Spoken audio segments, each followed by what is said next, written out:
Everyone, so today we're at a BMW 2008, what is it, E83? An N43 engine. So these are notorious for being bad, especially in the E-box, so I'll take you to the scan tool. But first of all, the condition is a crank, no start, with no codes. So there it's there, it's an E88, sorry. It's a 118i, it's the N43 engine, 2008. So I'll let you see the symptoms. It's automatic, know that makes any difference.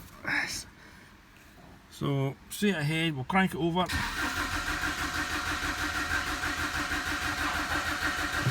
You can see that time we had no RPM. Now when I came to this vehicle at first, we did have an RPM and it seemed like it wanted to start. It was like there was a spark or maybe fuel, don't know. But when I looked at the snap-on tool the other day there was no RPM reading. And as you see in the dashboard, there's no RPM reading either. So these things are notorious for the computer going. Also the injectors go bad, the low fuel pressure sensor goes bad, and the coils go bad. So they're one thing after another with them. So you can see that we have a total clean bill of health. So the DME is clear, so is the electronic transmission. The CAS is clear, so 16 modules all good. So we'll go into the DME. Read codes just to check. You're always better just do a fault scan. You're always better to go in and make sure there's no any codes in it. Let's see. Part number, program number, chassis. Part number. It's a Siemens ECU. So let's look at live data. Let's go into low pressure fuel system. That's the pump running. So you can see that we've got 5,740 hectopascals. So our low pressure is fine. Escape out of that. And we'll go back into that again. Read fuel without electric pump. And the thing's still going. Escape out of that. Let's go escape out of that. So we're going to live data again. Low pressure. Read fuel pressure without pump activation. So this is at rest, so you can see it's still kept that figure 5,426 hectopascals. So I need to work out what that is. So the conversion is 5,000 hectopascals is 72 psi. That seems absolutely spot on. Let's come back out of that. Read fuel pressure to the high side. So 98,000. Let's see if that increases when we crank the thing over.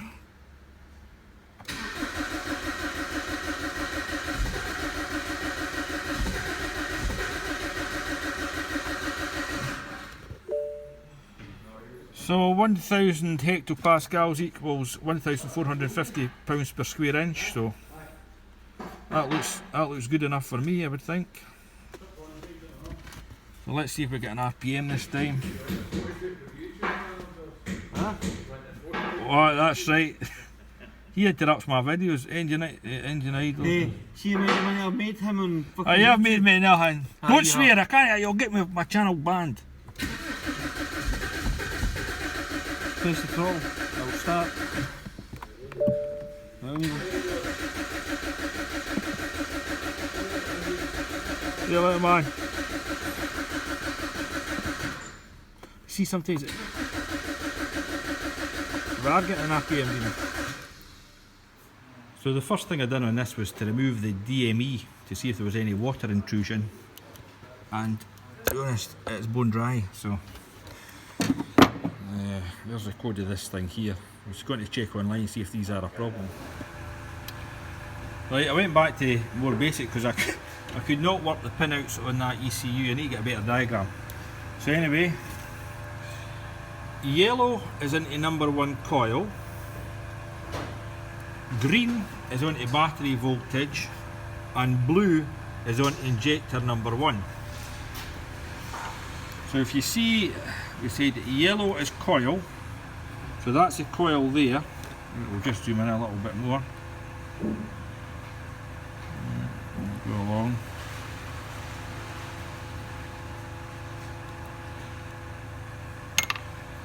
So yellow is coil, that's TDC, so that seems spot on, and blue's the injector. So the number 1 injector event just happens before the coil fires. So that looks good. Strange. Although, spark coming out of this. Right, lad. Nothing. No spark.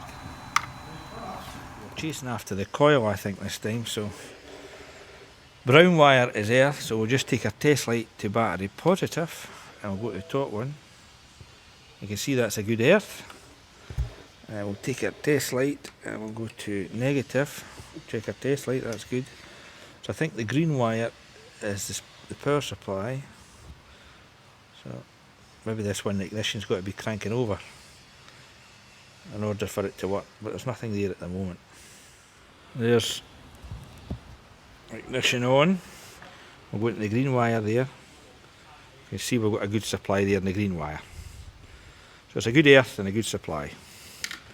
But we ain't got any spark coming out of the coil. Right.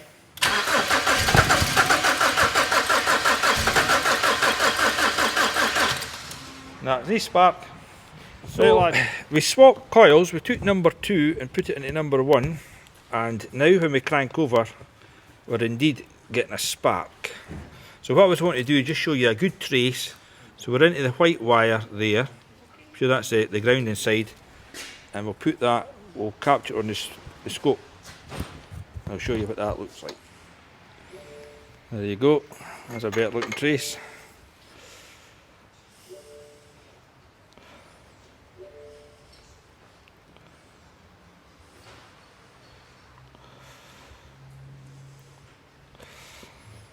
So you can see the lines getting up to 320, I would think. Okay, that. So there's a good primary trace. So the other one was only getting to 40 volts. These ones are getting up to 320 volts. So a new set of coils and maybe even a new set of plugs. That's your, there you go, there's your saturation. That's the coil duration when it goes from 12 volts down to the ground. And then it switches off the circuit and it goes ping, the voltage goes high. That's your burn duration. That's when the coil's tailing off. So let's get new coils in this.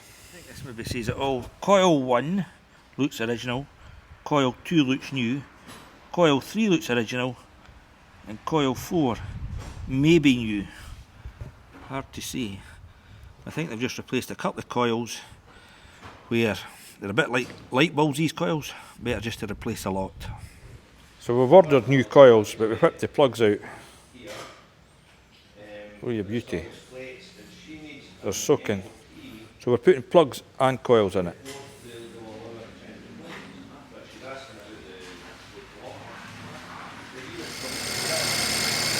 We have success. So there you go. Coils and plugs. This has never been started for about 6 months. Right, we'll have a little leak down here, or just oil. Oh. What's the smoke coming from? Just crying, there's got an oil leak, hey? They've got